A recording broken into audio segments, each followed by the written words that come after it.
about to have a really honest and vulnerable conversation without judgment and full of love about abuse, about domestic violence, because it needs to be talked about.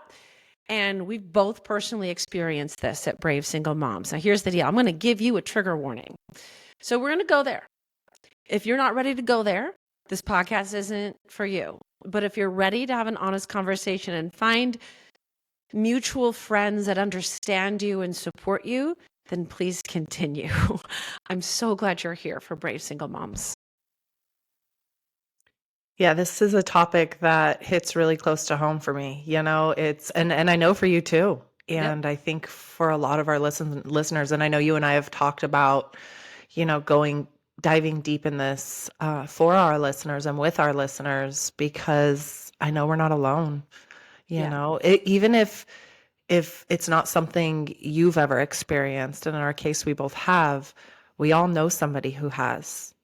Yep. And I think that there's a lot to be said about, if it's not something you've experienced, not truly being able to understand why you didn't just walk away. Like, why did you put up with that? This is the podcast to listen to so you understand the whys and so you can be a better supportive friend who's going through something like this. Don't you think, Sarah? Yeah. And also, if it is you that is going through something like this, or has gone through something like this, it's sometimes understanding the why, that click within ourselves, so we can stop beating ourselves up for it. So we can stop being so angry at ourselves of like, gosh, I know for a long time I struggled with that, of like looking back, that hindsight's 2020 of like, God, why was I such an idiot? Why didn't I just leave? And there was a lot of work and a lot of growth that had to happen for me to come to this, like, oh, okay, I'm understanding myself a little bit more, and I'm understanding abuse a little bit more. And now I can understand why it held me captive for so long. Yep. That's beautiful. Yeah.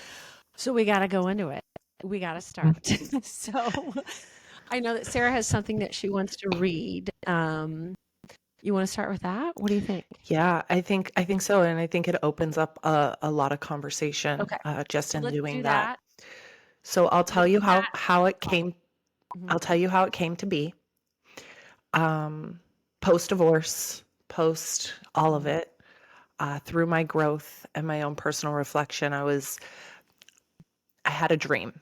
And I woke up in this dream. I'm going to tell you a little bit about my dream. I had a dream, and in this dream, I was sitting in like a lecture hall, or I was standing in the lecture hall, in the front of the lecture hall. And I remember this dream so vividly.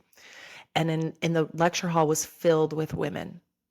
And in the back of the lecture hall was a man.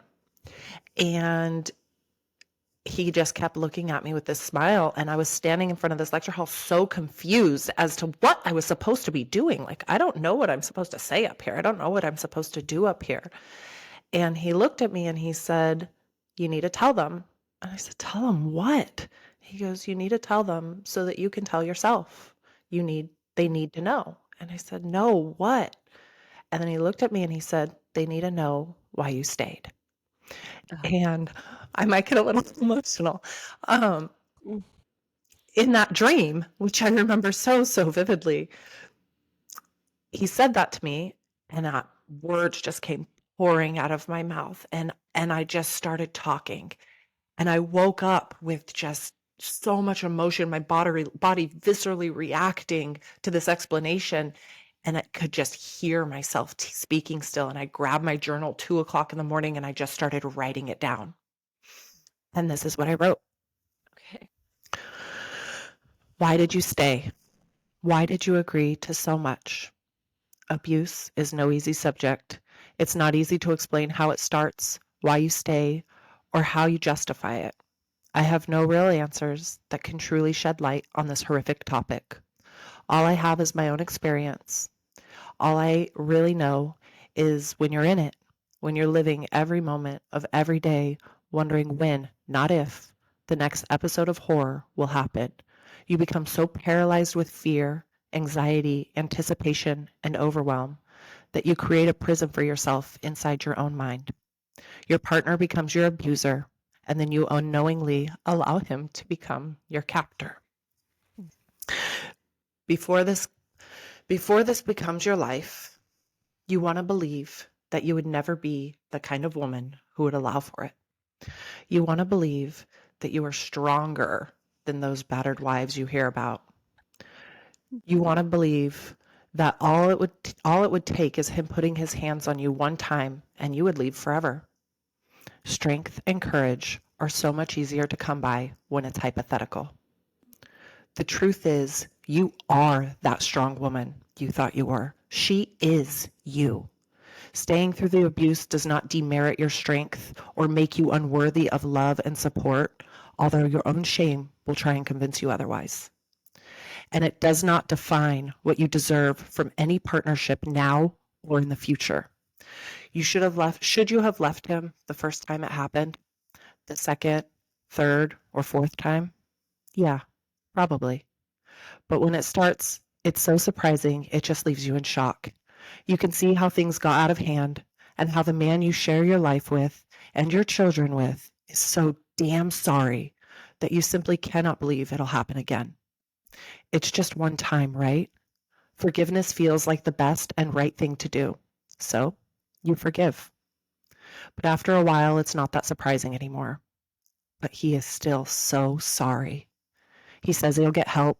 He promises he'll change. What kind of wife or woman would you be if you just abandoned him when he needed your support the most? What kind of mother would you be if you took your children from their father? For better or worse, right? Pretty soon, you start to expect the episodes. You know what sets him off, and you walk on eggshells to try and avoid it. But still, he's triggered, and it is always your fault. So now, you find yourself apologizing to him.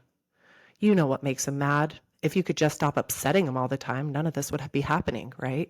If you could just be better. You find you're just as mad at yourself as he is, and now your inner voice is participating in your abuse. Why? Because now you believe, on some level, it is your fault and you are to blame. So why do you stay? Because at this point, you think you know a lot of things. You think you know he is the only man who would ever put up with you. You could never do it alone. If you left, you would disappear into your loneliness. If you left, everyone would blame you. You have no support because you have kept it a secret. Why? Because your friends and family would never understand. Wait, what friends and family? By this time, you have alienated them to a point of non-existence. Your life's a mess, and it is all your fault. You wish you were stronger, but you don't believe you are, and you're terrified. Terrified to the point of paralysis. So you stay, just one more day, and you tell yourself, next time, I'll leave. But then one more day turns into one more week, into one more month, into one more year. And before you know it, your life doesn't feel like yours anymore. But it is yours, and it is never too late to take it back. So let's set the record straight, shall we? Go find your inner voice, and you tell her, this is not your fault. None of it. You are not to blame. You never, not once, deserved any of it.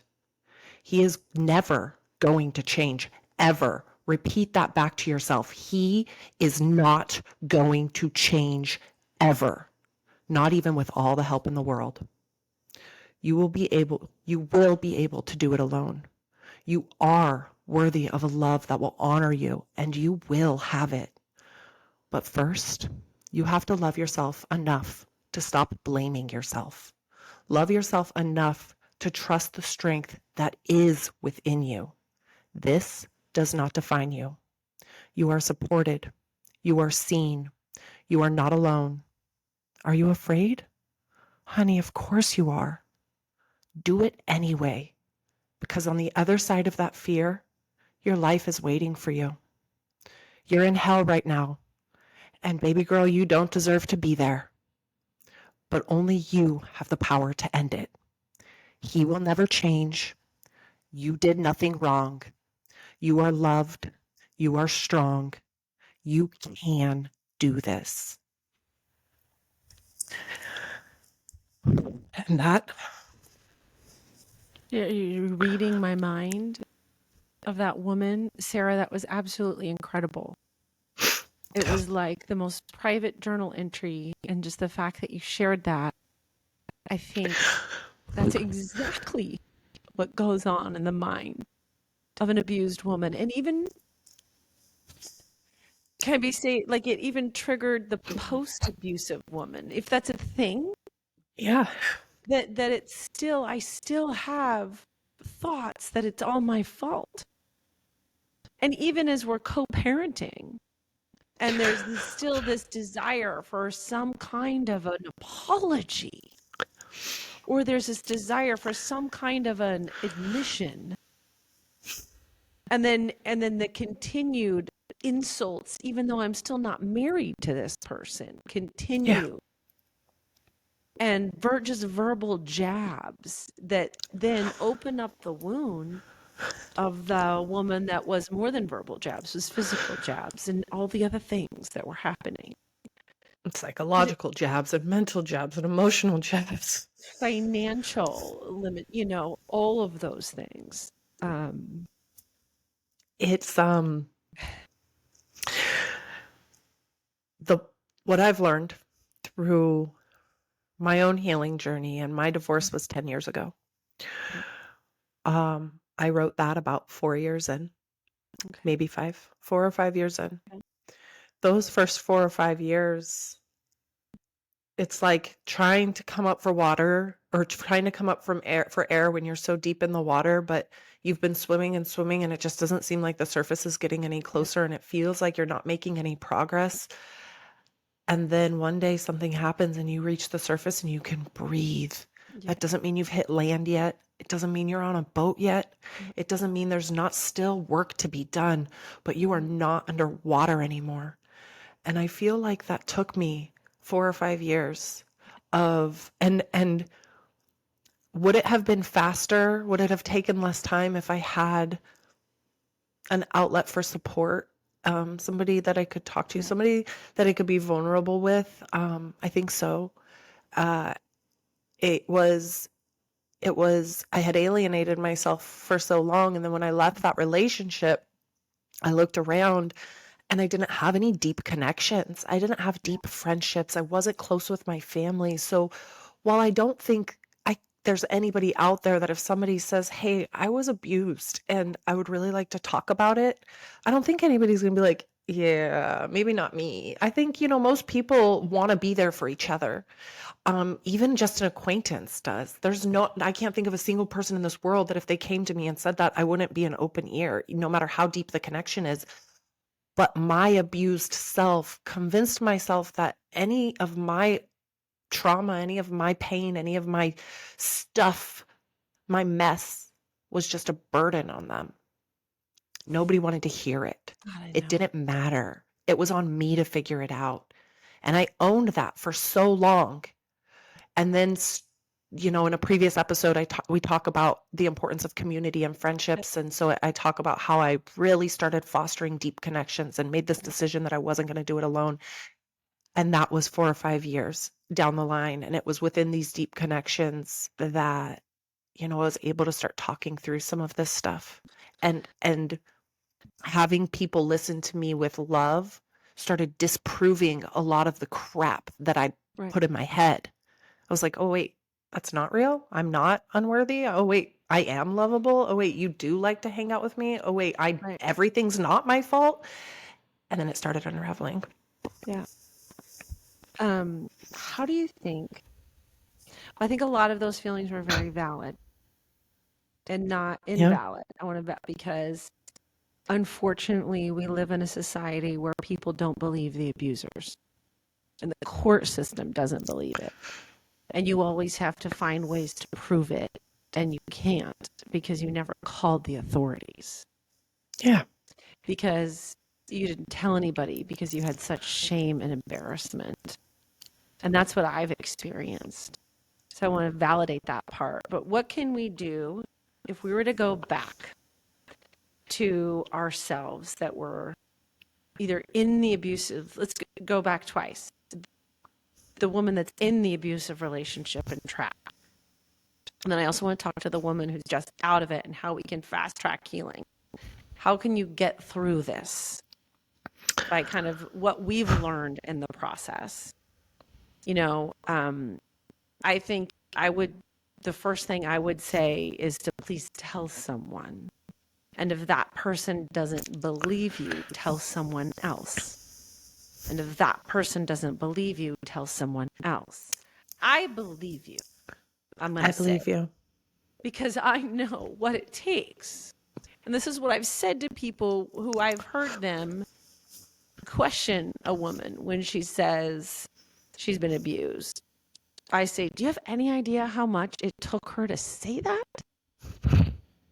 I was like, no woman just says that. If it took her so much to say that, it was probably 5 years ago, and it's still so fresh. The courage that it takes to even say it.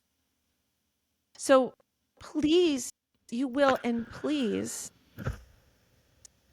call the police and create a record, especially when children are involved. You need evidence. It's not fair, but it's the truth. I wish I had evidence. I wish I had taken pictures of the holes that were punched in walls to intimidate me. I wish that I had pictures of the jewelry that was ripped off my neck. I wish I would have pictures of how many times I had to wear a wrist brace because I was defending myself. And my arms were twisted. Whenever I see a wrist brace, I always get triggered. So please tell someone. Please. We're going to give you, because it's going to get better. It's going to get so much better after you do that, I promise. And I think a lot of the reasons that we don't tell anyone, and this may not be true or applicable for everybody, Yeah. but is because a couple of things. One, as soon as this, and this was me, this was my thought, is I knew that as soon as I told someone, I would have to leave. You're right. I would have to leave. Like that would be the only option. And there was a big part of me that was so afraid of making the choice to leave that I just didn't tell anybody because I wasn't ready to take that leap. And so it's like there's part of me that wants to do it, the desire, but the fear paralyzed me. And I knew that as soon as I told someone, leaving would be the route I would have to go. And I think the second thing is when people don't tell anyone is if the abuse wasn't physical. Let me be clear. You don't have to have bruises on your body to be abused. Let me be clear. Being called names and belittled at every turn, being made to feel unworthy, being screamed at in your face, being psychologically abused, being mentally abused, having your children used as pawns against you, having you being or trash talked to your children by your spouse, that is abuse. Yes, it is. And that is not, just because he doesn't hit you does not mean you are not being abused. Thank you for saying And that. so sometimes we can't go to the cops with abuse that's not physical, but you can go to the people who love you. And my advice to you, if this is you and you're in this situation, do not believe that inner voice inside your head that says nobody loves me. Because I promise you, make a list of all the people you know and then send them a text message simply that says, thinking about you, I love you. And see what replies you get back. Because I promise you, you have convinced yourself that nobody cares because you don't know how to care. But they do. And they want to be there for you if you want to let them. It's a beautiful thing. Thank you for that, Sarah. Right. I still get trapped in those thoughts of, I don't think people really care about me or like me that much. Mhm. Mhm. Me I too. still get in I'm those moments. I'm annoying. I'm too much. Right. Oh my God. Yeah. I I am can't do anything right. Like everything I do is the wrong way to do it.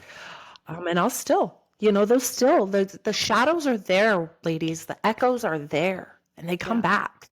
But as you grow, as you evolve, as you take baby steps, take it one day at a time, one situation at a time, one moment at a time, and just keep leaning into he is never Yep. going to change. And the Yep. only way out of this prison is if I walk out. Yep. And Because you know just what he's also not going to do? More than likely, he's not going to be the one to leave you. no. Not always, but more than likely, an Yep. abuser wants to be with somebody who allows them to abuse her. Yep.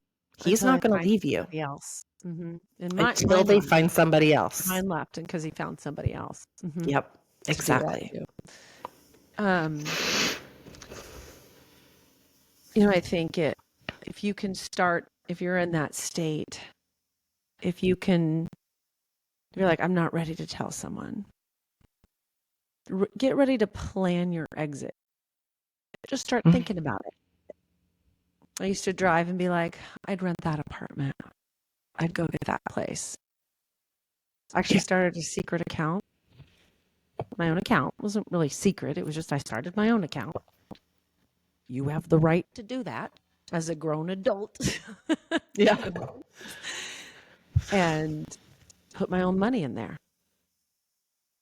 Started my fund Yeah. that I could go. And because usually that's, well, I don't have access. Start your plan. And when you feel like you have enough for a down payment, go get it and then tell someone. And if you need to, there's a plan of action. I actually have an Instagram post about how to do this the right way, step by step of what to do. Yeah. And there are people. So if you have left, Sarah, what are some ways that we can help a single mom that's listening that has experienced abuse in her relationship and still feels so triggered and so hurt, even though she's left that partner? How can we help that woman heal faster than we did? Well, this is a carryover from how we can help the woman that's still in it, but kind of a different take Yeah. on it. First and foremost, community. Go Yes. and do something that Mhm. has a built-in community. For me, that was CrossFit. I know it was for CrossFit. you too Yep. as well, Amanda. Mhm. It was something that I could take care of my body. I Mhm. didn't start CrossFit to become a big fitness model. I started CrossFit because I needed something for me.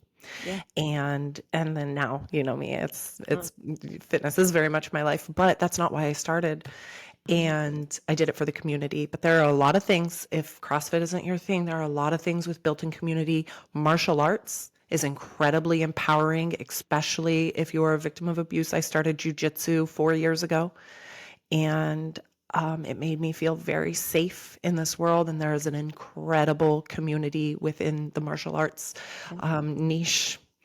Um, Join a class, take wherever you can, a hiking group, wherever you can find community. Mhm. Big. Do something for yourself that involves other people. Yeah. I like that. I also did, if you can afford therapy, obviously that's a really good one. Look up EMDR therapy. Yeah. That is something that I wish I would have found earlier. I couldn't afford it early on. And then I had a therapist kind of say, have you ever thought about this? Have you ever? No, it was a friend who told me about it. And I was like, why? In all of this people that I've talked to, did no one tell me to do this? So I'm a big fan of it. EMDR therapy, you kind of develop this mental tactic where you pick helpers and you pick like an animal and you pick a helper. And with the help of a physician who's trained in this, You hold these little things that vibrate and you go back to those memories of that cause your trauma. It's what they do for post-traumatic stress. And by the way, complex PTSD is what you have as a woman that's been abused. And then you go back to those memories and you're able to, instead of reliving the abuse, you stop it because you have your helpers. So I'll even go who I taught. I had, you pick like this animal, your animal archetype is a lioness for me. And she was going to protect me and keep me safe. It was like part of me, you know? Mhm. And then you pick like a celebrity or a character, and I picked Erin Brockovich I love it. because I just felt like she was this badass woman that didn't have any fear, right? In the Yeah. system. It was like the first character that came up in my head. She's a real person, but from the movie. And man, we'd go back to those moments where I experienced abuse and I would bring my helpers and then the lion would protect me and Aaron Brockovich would go in and fight for me and I Hmm. would be kept safe. And it rewires the pathways in your It's brain. so powerful. It's so powerful. So like go look it up, Google it. I mean, there's even YouTube videos I think that you can watch that can help Mhm. you that won't cost you anything to try to do those things. And it's best with a therapist, but whatever you can do, that would definitely fast track your healing. And I think it's really important to keep talking about it and not worry if it's going to make some people uncomfortable because they're just not ready to hear it. Likely when I realize when I talk about it, sometimes I realize that woman is uncomfortable because she's not ready to talk about the abuse that she's been Yeah. experiencing. Yeah. And the more you talk about it, the more healing it Yeah. is. It's like you say the things you need to hear. Mhm. We're talking to someone else, but we're really speaking for ourselves. You really will, if you listen to your own words, hear some things that hit hard. The more you talk about it, the more you heal yourself, the different perspectives you get on it. And, you can take other people's opinions with a grain of salt. The point is that you're speaking it. That's the point. What they say back is sometimes you're going to take some really great golden nuggets from that. But the point is that you're saying it. And the more you say it, the easier it gets to say. And Yeah. then it's never not going to be a part of me. It's never not going to be a part of you, right, Amanda? Like it lives. This happened to us. Yes. It's happened to you. So it's a part of us, but now we can talk about it. We can learn from it. We can help our daughters avoid it. We Yep. can help you maybe heal from it a little bit faster. I will say, as I transition into another tip that just came to me, Okay. if you are coming out of this and you're starting your healing journey, maybe into single motherhood, maybe you're not a mother at all and you've just been abused. Yeah. This still applies. Yeah. Stop talking to him. Oh God. It is not serving you to reply to his text messages. It is not serving you to be getting on the phone with him. He is going to, if you are a single mother, here's what, if I promise you will happen. He is going to use the children as a doorway to get you in conversation, whether that's in person, over the phone, over text message. It's going to be the doorway in. His entry in is going to be those kids. He is using those children as pawns to get to you. This is not about the kids. This Mhm. is about controlling you. Now, you've left him. So hear this loud. You don't owe him anything. Mhm. He can still see his children upon that agreed upon visitation. Meet in a public place. Don't talk to him. Don't engage in conversation. The kids get out of your car and into his. Meet in a public place to pick them up. They will get out of his car and into yours. Mhm. When I left my ex-husband, it took me a minute as I was going through my divorce to realize this. And I talked about this on our last episode, or on a previous episode where I had this moment of like, I I get to be the bigger person here. He is Mhm. not going to stop trying to fight with me. He is not going to stop trying to attack me and trying to get to me and trying to make me that's what he's trying to do, and it is not going to stop as long as I'm giving him that emotional reaction. So what if I just stopped giving that to him? Yeah. What if I just stopped contacting him? And what happened was it got worse before it got better. Mhm. And then we went to court, and the judge looked him in the judge made him publicly apologize to me because I Oh, kept a journal through my mhm. divorce. I took the high road, ladies. Yeah. Like, I did not engage in any arguments through our divorce, and Mhm. I refused to have a conversation with him. I refused to talk to him, and I journaled everything he did, and he did some crazy things. And I brought that journal, and I was very I tried to leave as much of my own personal feelings out of it, and just very much how it affected the children and the facts of the matters. I brought it to court. The judge, or I submitted it to court. The judge looked at him in the courtroom and said, "Is all of this true?" I'll give him this. He didn't lie. He looked at the judge and said, "They weren't my best moments, Your Honor." And the judge stopped everything right there. And he said, "You make me sick." Yeah. And I was, whoop. He goes, "You make me sick. That is the mother of your children. And the way you are treating the mother of your children is disgusting, and it is nothing short of child abuse." Oh my Yeah. God. And then he goes, "I want you to look at her and apologize." And I am like, holding my breath. And he looked at me and he goes, "Sorry." And the judge goes, "Nope, not good enough. You are going to look her in the eyes and you are going to apologize like you mean it, because this is disgusting behavior." And he gave me, an appearingly genuine apology. And then the judge goes, "Thanks for that. Now, in my courtroom, I don't grant custody to child abusers." And I got full custody of my kids. Wow. Now, I'll say, had I responded to him through our divorce You're differently, right. had I have fought fire with fire, had I reacted, had I given into these moments where he was trying to take me down, that would have gone very differently in there. Yeah. But I told him as we were going through the divorce, when I decided to stop talking to him, I said, "We are getting divorced. Mhm. I have no interest in having any contact with you Yep. outside of absolute necessity. So here's Mhm. the deal. We are not co-parents. I will not be co-parenting with you. Yeah. I Mhm. know my children are safe with you." Now, Mhm. if you are in a situation where your children are not safe with him, that's a whole another subject. In my case, they were. He would die before he let something bad happen to them. He was an abusive Yep. husband, but never an abusive father. Mhm. And I said, "I know my children are safe with you. So when they are with you, they are your children. Don't Mhm. call me. Don't text me. Don't ask me permission for things. They are your kids.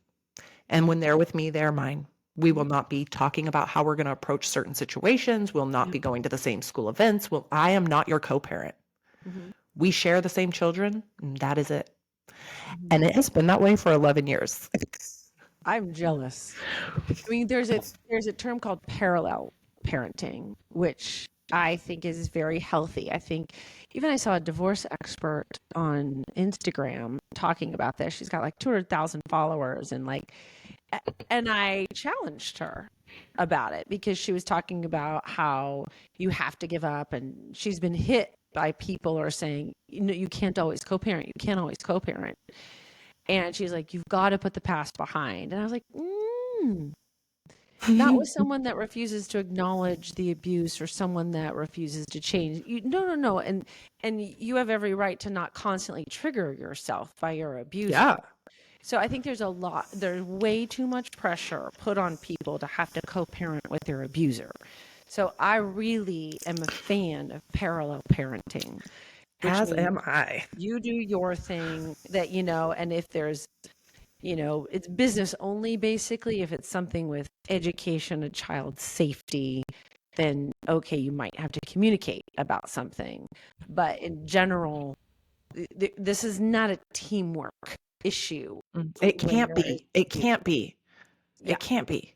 Mhm. I think this is a tip for any of you mothers, because I feel very, very fortunate that I picked a terrible husband, but a wonderful father. Like, and I hate Mhm. giving him credit, but credit where credit is due. He's a wonderful father. Mhm. And because of my decision to completely cut off all contact with him outside of absolute necessity, we speak Right. maybe 10 words a year to each other.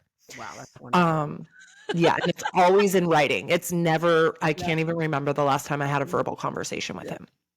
Um, and my point is that I'm very fortunate in that I never had to be it never was a concern of their safety.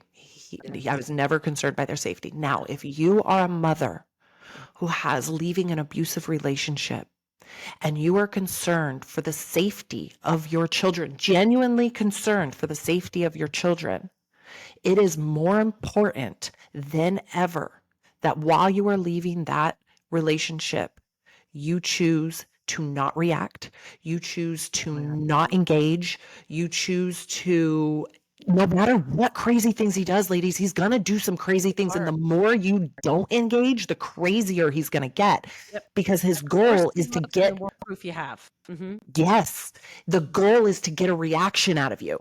And so Mhm. he's going to start doing crazier things and you cannot give him a reaction because the second you do, he is going to spin that Yep. Yep. against you. Mhm. And they unfortunately happens all the time where they believe him. They see it. They say, "Okay, well that makes a side. That's a side of the story, right?" But if you give him nothing, Mhm. if you give him nothing the way that I did, you are in such a better position for he's the only one on the crazy train. You go to court and they're like, okay, well, clearly this guy's on the crazy train, but she hasn't done anything to rise to the occasion.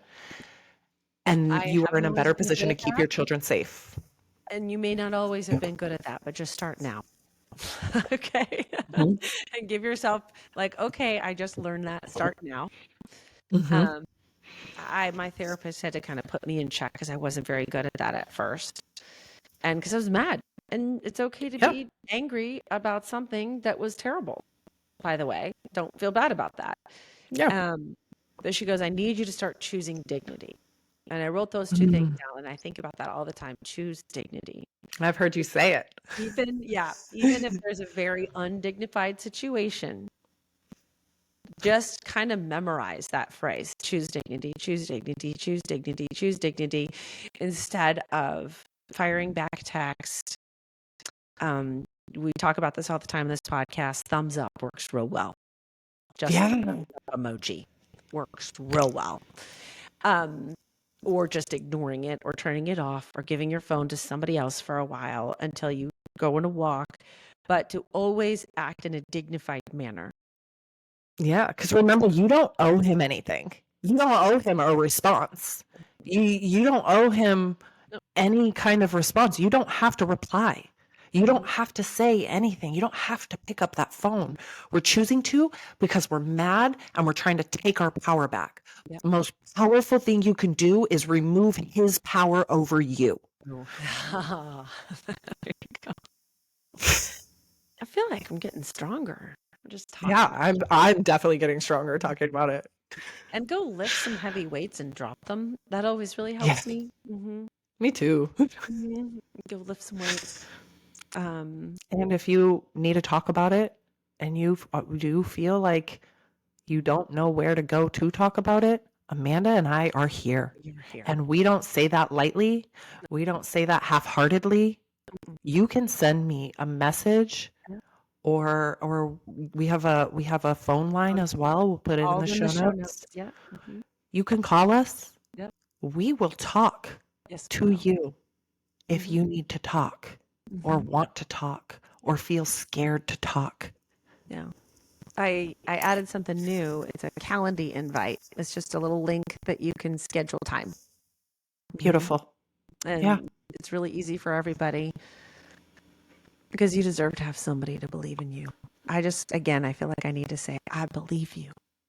I believe you. And I also believe in you that Same. you are a strong and courageous woman, that you are inside a brave single mom that I just want you to realize that you can break free. And I know you are capable of so many things. and you are capable of being a good mother You are a and a good mother. loving woman and a really good friend and an incredible human being, and someday an incredibly loving partner for someone that treats you with respect and honors you. I believe Because in your future. this was not your fault. No part of it was your fault or because of who you were. There was no reality that existed that if you were better, things would have been different. That is just not true. And I look at Amanda, and I don't know if you follow her on Instagram, but if you should, if you don't. She has just posted a picture of her with her 3 babies, starting her life over. And I was at Amanda's house the other day, and I pulled up this photo, and it was a picture of me and my 2 kids, and I'll never forget the day I took that picture, because I took it and I looked at it and I said, this is the day that my life starts over. Yeah. And I know that you're listening to us talk here right now, and it might sound like we have know it all, would not know it all, but like that we know so much and that we are so insightful and wise, and we've got, but that's because we've walked this walk. Yeah. And if you're on this path of fire, like, I know when I look at the photo of that girl, I'm sure when Amanda looks at that photo of that girl did not believe she would be who I am today. Not even a little bit. It wasn't even something she fantasized about, because it lived nowhere in her consciousness. So don't beat yourself up if you can't envision this big picture yet. Envision next week, next month. Envision what it would feel like to let go of one thing at a time. Yeah. And you'll get there. Yeah. You'll get there. I would say just do one brave thing a day. One brave Just thing. one. Maybe it's waking up. Maybe it's getting out of bed.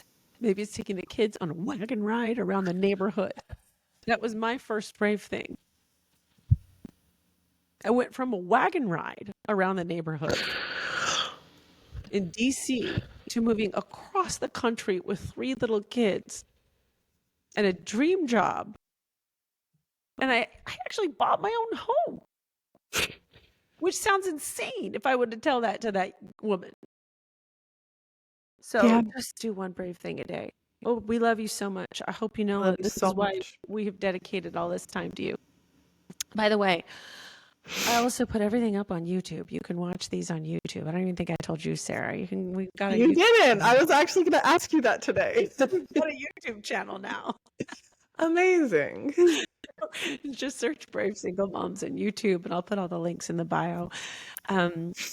Anything else that you really wanted to say that you didn't get to say about suffering from abuse, trying to leave from abuse, and overcoming abuse? One more thing.